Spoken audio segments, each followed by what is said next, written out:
Hello guys, welcome back.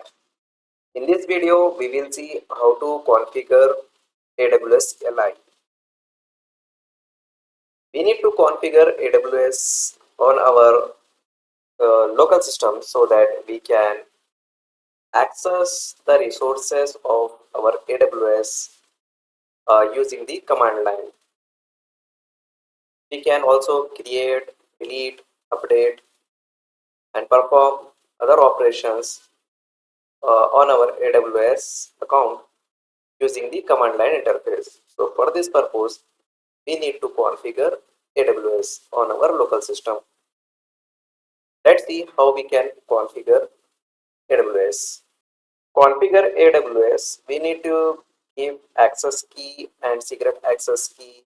Let's begin. Go to CMD, type AWS configure.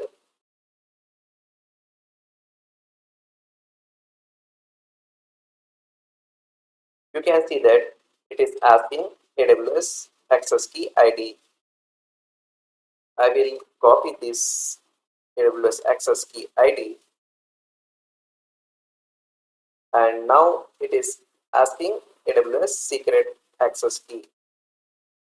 If you want to know how you can get access key, you can watch my video how to create access keys in AWS.